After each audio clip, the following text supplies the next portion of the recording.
Go here first. It's nice. These red chairs in between. You okay, Arne? You could choose between a blue and a red chair, and you are sitting on a red one. That's a positive thing. You know what? I could have predicted you'd say that as well.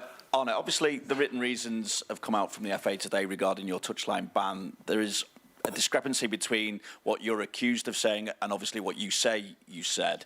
How do you feel about that? And also, what are your thoughts on how the whole process has been handled?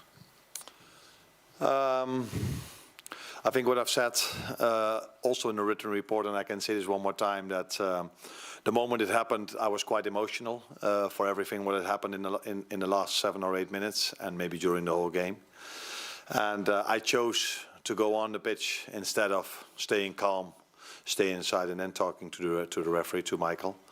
Now I don't have these same emotions anymore, so I think I should now set a better example than I set back then, and don't go into this situation again. I think it's clear what I've said and what Michael has written, what I have written, and I think Michael has been in the news quite a lot recently, and I don't think it helps if I add something to that now. Now I have my emotions under control. Well, we've spoken about the new format for the Champions League in the past. You've said that you weren't sure whether top spot in the league standings would be much of an advantage. So I just wonder, how much of an example is this tie of you not necessarily getting any advantage from what you achieved in the league standings? No, that's clear, because I see PSG has been one of the strongest teams in Europe. And I think everyone agrees with me if you've seen them playing the last few weeks and the last few months already. So, but that can happen in the former format as well. So if you ended up number 1, then there was always one team that ended up number 2 where you felt like, we're hoping not to get that team. So it can happen in this format as well. And I think it's a great fixture to look forward to for everyone who loves football. Both teams scored so many goals this season. Quite similar playing styles, maybe not completely, but the ideas are quite similar. Both teams like to have the ball. Both teams work really hard without the ball. So I can come up with 6, 7, or 8 similar things that both teams are doing. So yeah, interesting fixture to look forward to. Can I just check on Cody Gakpo? We didn't see him at training. Has he? I think he's travelled, hasn't he? Yeah, is he available? Yeah. Yeah, he was close to be ready to play again, but unfortunately yesterday, I think it was, he had to block a shot, so he felt a bit of pain again. So we took him with us to judge how he is tomorrow, if he can be part of the squad, yes or no. But it will be a close call. John Murray in the middle.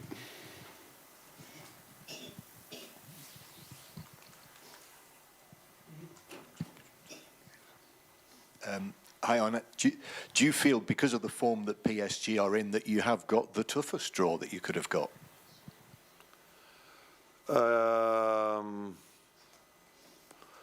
Yeah, we could only have 2, Benfica or Paris Saint-Germain. And although I like Benfica a lot as well, I think everyone who watched football in the last few months could have told you that maybe we had a bit of a how do you say this? Now, we would prefer probably to play against Benfica instead of Paris Saint-Germain. But this is also a great fixture to play. It's a great stadium to play. If you are playing at Liverpool, you want to play the big games. And this is definitely a big game, again, for us. So, so yes, we have to accept what the draw is. And it's for both teams are facing a very strong opponent. Not only us, they as well. And so many individual comparisons that you can make between the two teams. I'm sure that people will pick out Salah and Dembele. How have you viewed Ousmane Dembele's return to top form really this season? What do you sense that he's done, and how has he got back to that level? No, I think Luis Enrique did a lot of things really well over here in the past 1.5 seasons. He really created in a few transfer windows a team where I think, I don't know him, I haven't asked him, but I assume that he's quite happy with what he created over here, not only in team performance, but also in individual performance. If you look at the quality Dembele brings to the team at the moment is impressive. So that is one of the many similarities there are. Both are having attackers in great form, scoring a lot of goals, and all the other things I just said. But it's clear that that Luis Enrique did a great job over here in the past 1.5 seasons, and he was already in the semi-final of the Champions League last season. And in my opinion, this team is even better than the one that he managed last season. Gentleman here at the front. Hello, Lagadeta, Georgia. As I know, in winter, Liverpool wants to buy Khvicha Kvaratskhelia, but for now he's player of PSG. What do you think about this player? Thank you. Yeah, probably you don't come from England, because in England people say we almost buy every player that there is in the world. So this is where people like him make their money for. If you go to England, you see Sky Sports, you see the whole day. Everybody's in. We are interested in almost every player in the world. It's a bit exaggerated, so I cannot talk about if we were interested, yes or no. What I can tell you is that he's a great player. He was in Spalletti's team from Napoli, which I loved to watch when they were dominating the league in Italy and doing really well in Europe. I think they even faced Liverpool in that season. Yeah, so he's a great player. And Paris Saint-Germain has many of them, but he's definitely one of them. Miguel at the front.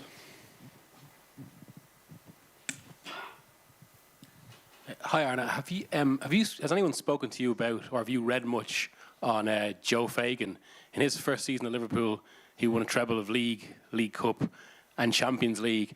And how are you feeling actually now that people like Luis Enrique are talking about Liverpool as the best team in Europe?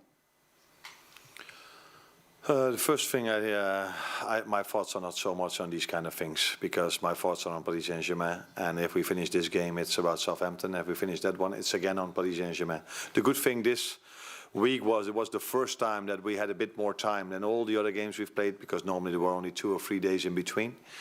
And that's definitely a good thing, because Paris Saint-Germain needs all our attention, and 2 days would probably not be enough to prepare the team well enough for this team, because I'm really impressed with what I saw clearly during the weekend. 4-0 lead at halftime. So yeah, they are a very good team. And the other question was? Just about Luis Enrique saying Liverpool are now the best team in Europe. Yeah. I think that's it's a nice compliment to get, but the best team in Europe has to win the Champions League, and we are far away from that, starting with a very difficult game tomorrow, and then all the difficult ones that are coming up, because we already know the draw. So I think the best team in Europe at the moment is still Real Madrid, because they won this competition last season. And to say, for us, someone else can say something different, but for us to say that, then you first have to win it before you can say this. Gentleman here. En français, si possible. Bonsoir, Gina Diaris pour Foot National. La Ligue 1 est souvent décriée à l'étranger. Quel est votre avis sur le niveau du championnat de France? Merci.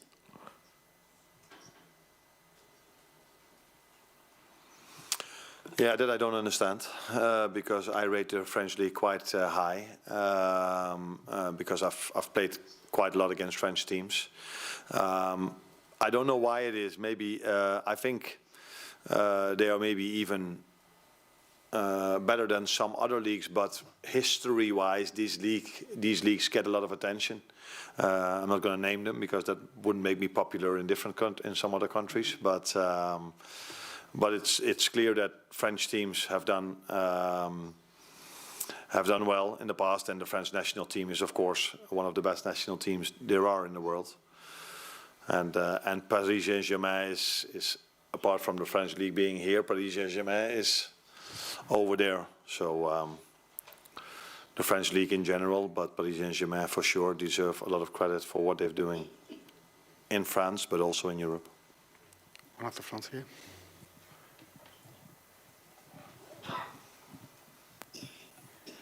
Bonjour coach, en français aussi, Saïd Hamda. C'est un match qui va se jouer beaucoup aussi sur les côtés. Tout à l'heure, Luis Enrique, un peu plus tôt dans la journée, disait que vous aviez 3 avions de chasse devant. Moi, je voulais vous parler des latéraux du PSG avec Nuno Mendes et Achraf Hakimi. Surtout Achraf Hakimi qui joue extrêmement haut, parfois même au poste d'attaquant et qui rentre aussi pas mal dans le milieu de terrain. Comment vous allez gérer Achraf Hakimi notamment? Merci.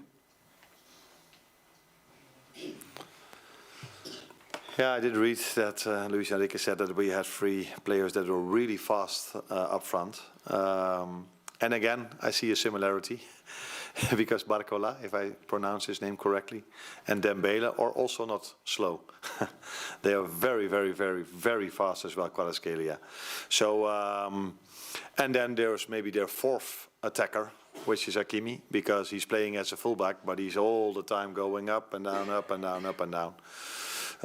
Maybe, again, a similarity if you look at Trent Alexander-Arnold. So, we will have a plan to be in the best possible, to show ourselves in the best possible way. That's what Paris Saint-Germain will have as well. And we will see tomorrow if we face each other how things work out. Gentleman right at the back. Hi, I think Luis Enrique said they have 3 planes, and that is very hard to stop planes from flying whenever counter-attacking. Are we seeing a more direct Liverpool tomorrow, you think, or you're going to try to dispute the possession with PSG? No, I think we have to show in every part of our game the best possible performance from this season. So it's not easy to dominate ball possession against Paris Saint-Germain because they take a lot of risk when they press. So they go man-for-man all over the pitch. That makes it hard for many teams to have a lot of ball possession against them. So yeah, we have to adapt really well to what's in front of us. So I've seen also a few games, mainly in the beginning of the season, for example, against Arsenal, where they were not as aggressive as they were in the last 10, 15 games they've played when it comes to pressing. So in every part of our game, we have to be on top in the best possible version of ourselves. That can mean that we have to be really well in the counter-attack. If they give us a bit more time, we have to be really good with the ball. And when they have the ball, they are, I think Luis Enrique said it himself, they're one of the best or the best team with the ball in Europe. And he's definitely right. They are definitely one of the best teams when they have the ball with so much attacking threat all over the pitch and so much rotations, so many players taking in different positions. So yeah, interesting game. Last one, gentleman with the blue shirt. Hello. What we see about PSG last couple of weeks is their reaction after they lose the ball. Their pressing is impressive. And how do you want to cope with that tomorrow? Yeah, they are. Not only when they lose the ball, but also in every other part of the game, they are quite intense in terms of pressing. I think if there's one thing people will tell you about us is that we are quite intense as well.